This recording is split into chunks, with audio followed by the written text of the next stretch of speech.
Coming from Jakarta, Indonesia,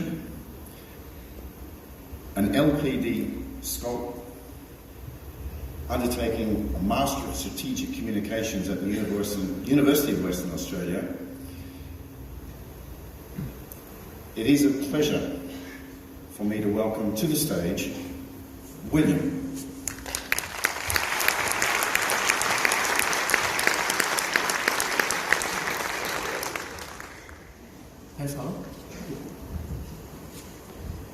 Hello. Hiya. The Honourable Governor Kim Beazley, Governor of Western Australia, distinguished guests, colleagues and friends. Good morning and thanks for being here. My name is William and it's a great pleasure to see all of you. So, this is absolutely an amazing experience for me. 2 weeks ago, on the 3rd of October 2019, Louis Gold called me, saying that there's a confirmation for me that I secured one spot as a plenary speaker. So I honestly so surprised of that fact. I was asking Louis, how long will I have, Louis? Is it 3 or 4 minutes? Because honestly, I was expecting maximum 5. And Louis undoubtedly said, you will have the entire 25 minutes for yourself, William. I was like, what? You have to see my face now, Louis.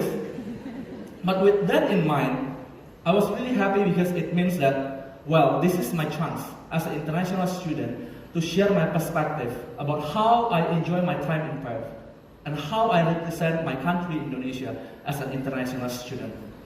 So before I move to the next part of my speech, I would like to recognize and acknowledge that all of us today, we are standing on the land of Wanju people, of the Nyuna people, and I pay a great respect to the elders, past, present, and emerging.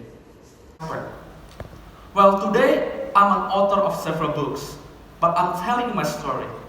In 2007, I was in my high school. I was in my 12th grade, and I was thinking that the education system in Indonesia wasn't right.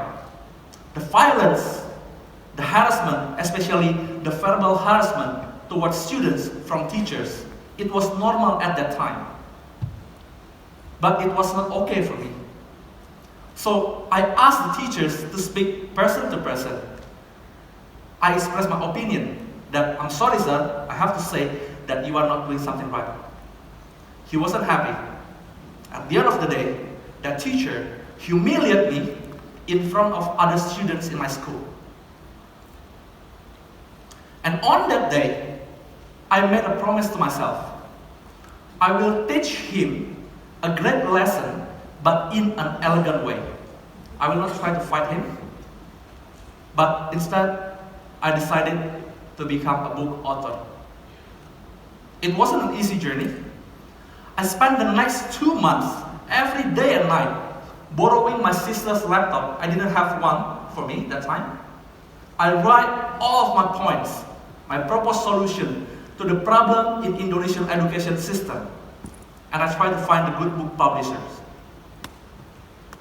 To be honest, I was rejected 7 times by 7 different book publishers, not only in Jakarta, but in other cities of Indonesia. 3 days ago, in the governor's house, I met Momoko, one of the international delegates. She's from Japan.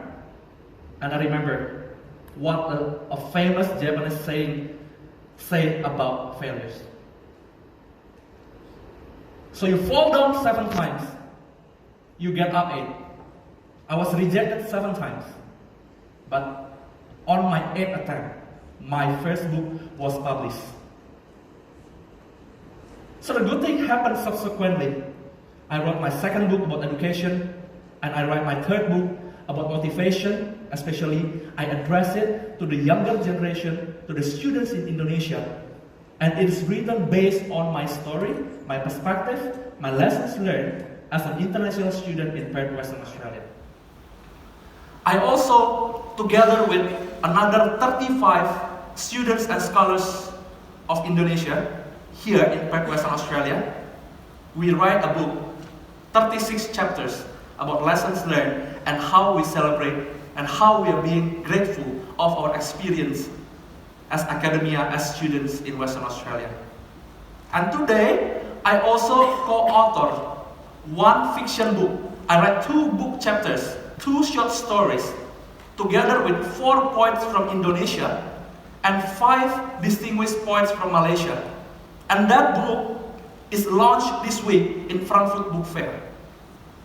I'm so happy for that, but if I reflect on my story, on my past, I believe that there is just the tip of an iceberg. I've gone through the failures.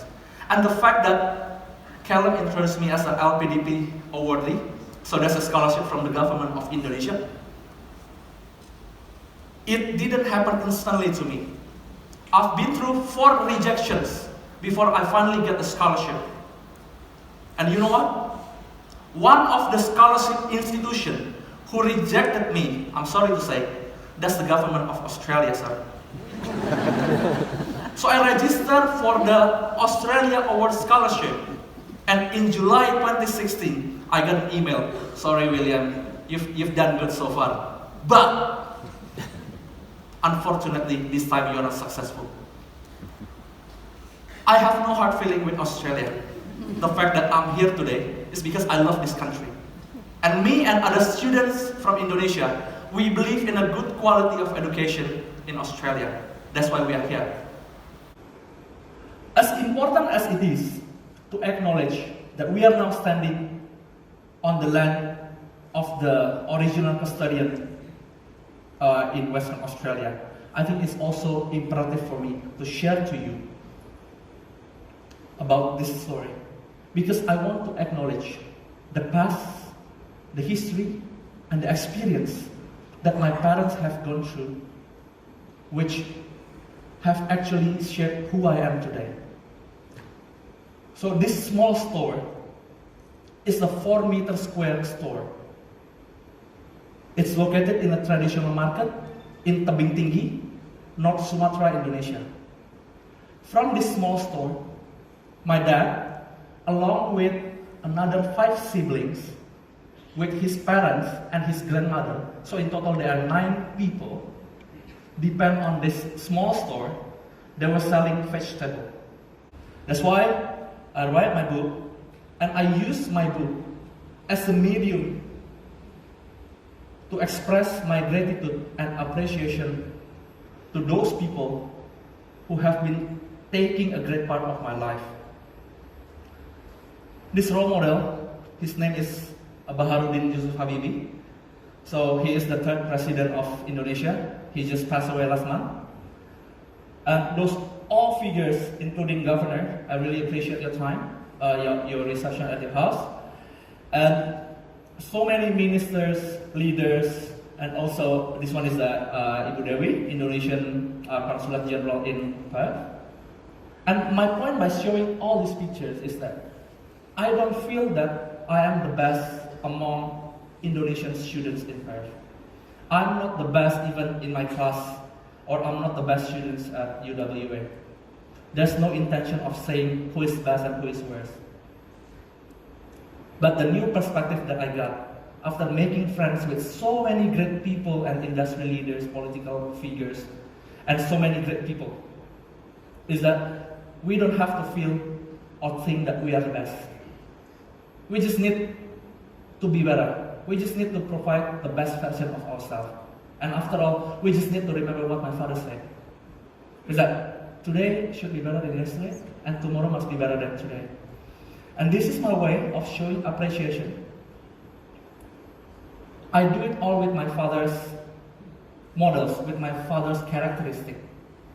Try to be honest, try to be loyal, try to have integrity, and I never have vested interest. So you can confirm to all of these people, except to President Habibie because he has passed away, that I never ask any single thing from them. I only ask them if they have time, and if we meet an event, we can share a lot of knowledge, share a lot of things, share what's new, and provide me with the most updated knowledge that I can use to improve myself as a person.